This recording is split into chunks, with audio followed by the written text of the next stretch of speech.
Hello and welcome back everyone. मेरा नाम है आशीष और आप देख रहे हैं टेस्टी कोडी चैनल। सो गाइज, आज के इस वीडियो में हम लोग देखने वाले हैं क्रिएट कंपोनेंट इनसाइड मॉड्यूल्स।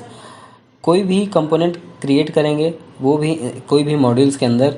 इस चीज़ को सीखने के लिए सिंपल सा है कि जब भी कोई भी आप प्रोजेक्ट बनाते हो या कोई भी आप नया प्रोजेक्ट क्रिएट करते हो तो उसमें एक मॉड्यूल क्रिएट होता है और उस मॉड्यूल के साथ साथ जब भी कोई कंपोनेंट बनाते हो तो उसी मॉड्यूल को अपडेट करता है। बट यहाँ पे हम देखने वाले हैं कस्टम तरीके से मॉड्यूल बनाना।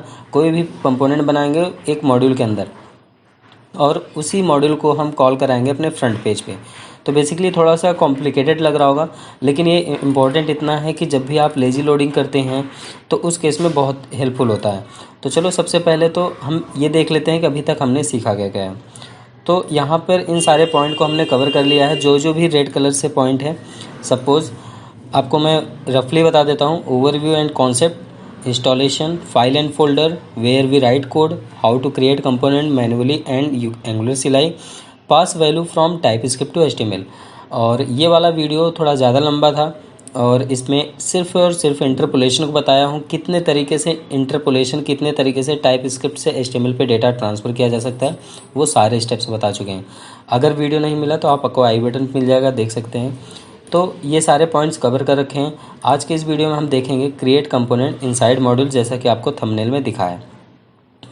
तो चलिए शुरू करते हैं। सबसे पहले तो अपने प्रोजेक्ट को विजुअल स्टूडियो कोड पे ओपन कर लीजिए। और जब आप फ्रेश कोई भी प्रोजेक्ट क्रिएट करते हैं तो कुछ ऐसे फाइलें दिखती हैं। और जैसा कि मैंने बोला कि app module dot T S एक बनती है फाइल, एक app component dot T S और एक app component dot H T M L, C S S, routing module dot T S and spec dot T S.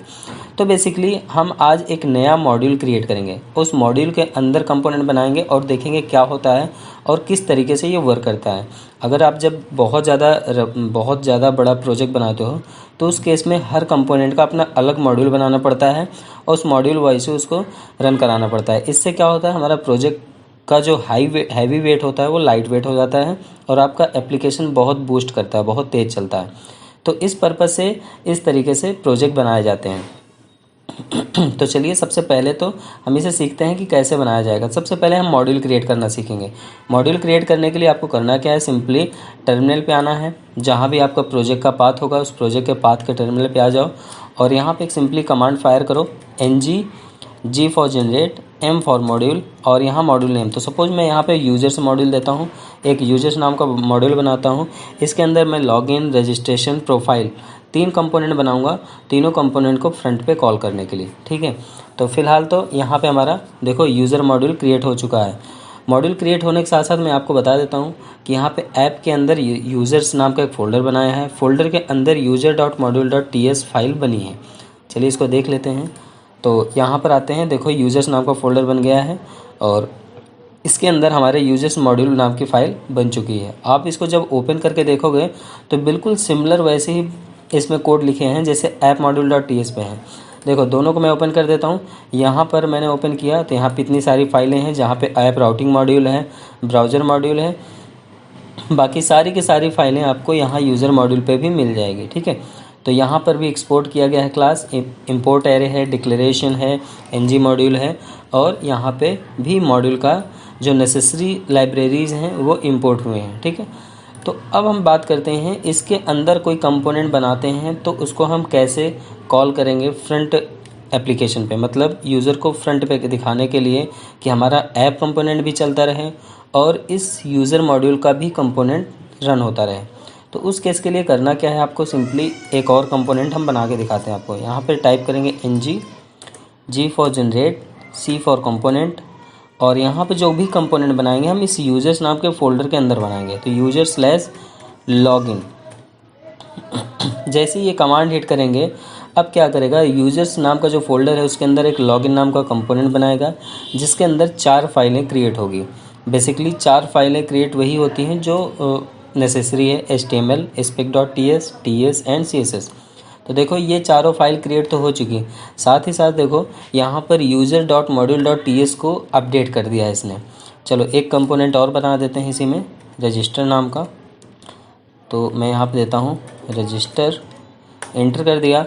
तो register को भी बना के user dot module dot T S पे ही update करेगा, ना कि app module dot T S पे अपडेट करेगा। क्योंकि जब भी नया प्रोजेक्ट बनाते हैं तो उसमें app module dot T S को कंपोनेंट में अपडेट कर रहा है और यहाँ पर यूज़र मॉड्यूल को अपडेट कर रहा है। अगेन यहाँ पे एक और कंपोनेंट बनाते हैं प्रोफाइल नाम का, तो हम यहाँ पे प्रोफाइल लिखकर एंटर करेंगे। तो हमने बेसिकली 3 कंपोनेंट बनाए हैं, कौन से, यूज़र मॉड्यूल के अंदर। जैसा कि आपने यहाँ पे थंबनेल में देखा है, क्रिएट कंपोनेंट इनसाइड मॉड्यूल्स, ठीक है, मॉड्यूल्स के इनसाइड में मैंने कंपोनेंट क्रिएट किए हैं। तो चलो अब इन तीनों कंपोनेंट को देख लेते हैं कि क्या बना है कि नहीं बना है। देखो user module dot T S पे ये देखो यहाँ पर login component, register component, profile component, तीनों कंपोनेंट यहाँ पे आ चुके हैं। इसको थोड़ा सा मैं बड़ा कर देता हूँ, जूम कर देता हूँ जिससे कि ईजिली दिखे, ठीक है। और इसकी थोड़ी हायरार्की देखते हैं। देखो ऐप के अंदर यूज़र्स है, यूज़र्स के अंदर तीनों कंपोनेंट बनाए गए हैं, लॉगिन, प्रोफाइल एंड यूज़र, और इसका मॉड्यूल है user module dot T S.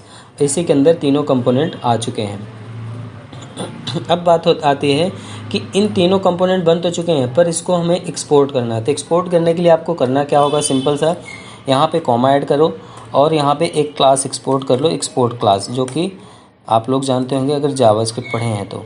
यहाँ पर आते हैं और यहाँ पर हम इन तीनों कंपोनेंट को सिंपली कॉल कर लेंगे, कॉपी किए और यहाँ पेस्ट कर दिए, ठीक है। बस इतना करके सेव कर देना है। अब आपका user module dot T S work करने लगा। अब user dot module dot T S का काम ये हो गया कि अब इसके अंदर जो भी कंपोनेंट है, सिलेक्टर कहीं भी यूज़ करोगे तो इसको भी आप इस कंपोनेंट को भी यूज कर सकते हो। सपोज़ आपको दिखाते हैं करके। सबसे पहले यहाँ पर आते हैं और इसके HTML पे थोड़ा चेंजेस करते हैं। यहाँ पे लिखेंगे दिस इज़ लॉगिन कंपोनेंट, ठीक है। यहाँ पे लिखते हैं this is login component and इसी तरीके से हम रजिस्टर को भी कर लेते हैं, प्रोफाइल, रजिस्टर सभी को कर लेते हैं। तो यहाँ पे लिखेंगे simply this is profile components. और यहाँ पे जो पैराग्राफ टैग है बेसिकली इसको हम रिप्लेस कर देते हैं। पैराग्राफ टैग को हम डायरेक्टली रिफ्रेश कर देते हैं H1 टैग से, H1 एंड H1। इसी तरीके से हम लॉगिन कंपोनेंट का भी पैराग्राफ टैग रिप्लेस कर देते हैं H1 टैग से। एंड फाइनली रजिस्टर एप्लीकेशन को भी हम इसी तरीके से कर लेते हैं।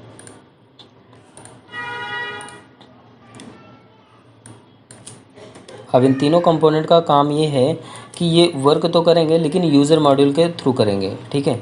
तो यहाँ पे सिंपली लिखना है हमें दिस इज़ रजिस्टर कंपोनेंट, ठीक है। सेव कर देते हैं इसको और सेव करने के बाद एक बार चेक करते हैं। बेसिकली इसको अभी नहीं दिखाना चाहिए, फ्रंट पे अभी नहीं आना चाहिए, क्योंकि अभी हमने कोई सिलेक्टर नहीं कॉल किया और इस यूज़र मॉड्यूल को भी नहीं बताया कि ये कहाँ प्रिंट करेगा। ब्राउज़र पे आते हैं और एक बार चेक कर लेते हैं कंसोल पे कोई एरर तो नहीं आ रहा। तो यहाँ पे कंसोल पे तो कोई एरर नहीं है और मेमोरी वगैरह भी आप चेक कर सकते हैं यहाँ पर, ठीक है। यहाँ पे कोई एरर नहीं है। तो अब हम क्या करेंगे, इसको यूज़ करना है कैसे है। यूज़ ऐसे करेंगे आप कि इसका सिलेक्टर उठाएंगे, TS फाइल पे जाएंगे, ये जो सिलेक्टर है इसको सिंपली कॉपी करना है आपको और आपको directly app component dot HTML पे आना है और यहाँ डायरेक्टली सिलेक्टर को पास कर देना है। मैंने सिलेक्टर को यहाँ पास कर दिया। इसी तरीके से ऐप रजिस्टर और इसी तरीके से मैं करूँगा पास ऐप प्रोफाइल। अब यहाँ पे देखो रेड कलर का ऑप्शन आ रहा है, इसका मतलब है कि ये एरर है। एरर इसलिए है कि ये एक्चुअली ऐप मॉड्यूल समझ नहीं पा रहा है कि ये किस टाइप का सिलेक्टर हमको पास किया जा रहा है। तो इसको ये बताने के लिए आपको app component dot module dot T S पे आना है और यहाँ पर आपको यूज़र मॉड्यूल को यहाँ पे इंपोर्ट करना पड़ेगा।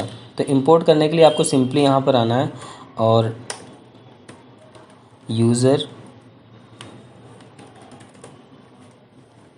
यहाँ से आप डायरेक्टली यूज़र मॉड्यूल का जो भी क्लास एक्सपोर्ट हुआ है इसको कॉपी करिए और app module dot T S पे आके इसको पेस्ट कर दीजिए।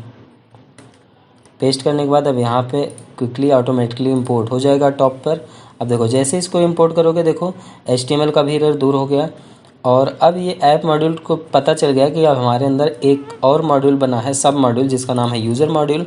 और अब सारे के सारे कंपोनेंट आपको दिखने शुरू हो जाएंगे। जैसे ही सेव पर क्या होगे, यहाँ पे देखो this is login component, this is register component and this is profile component. तो इस तरीके से आप कोई भी कंपोनेंट क्रिएट कर सकते हो किसी भी मॉड्यूल के अंदर। तो यही आज का टाइटल था, क्रिएट कंपोनेंट इनसाइड मॉड्यूल्स। ठीक है, तो आज की वीडियो में बस इतना ही। नेक्स्ट वीडियो में देखेंगे call function and click event. तो कॉल फंक्शन क्लिक इवेंट इतना ज़्यादा इम्पॉर्टेंट है क्योंकि जब भी कोई प्रोजेक्ट बनाते हो तो आप कोई भी बटन तो ज़रूर बनाते हो, चाहे लॉगिन बनाओ, चाहे साइनअप बनाओ, चाहे ऐड फ्रेंड या कमेंट फ्रेंड या कुछ भी बटन बनाते हो। तो बेसिकली उन सब पे ये मतलब फंक्शन बहुत ज़्यादा इम्पॉर्टेंट होते हैं। और ये फंक्शन को मैं एकदम लेटेस्ट जावास्क्रिप्ट का कोड यूज़ करके बताऊंगा, जिससे कि आपको बहुत अच्छे से समझ में आ जाए call function and A click event function. तो मिलते हैं नेक्स्ट वीडियो में, तब तक के लिए बाय बाय।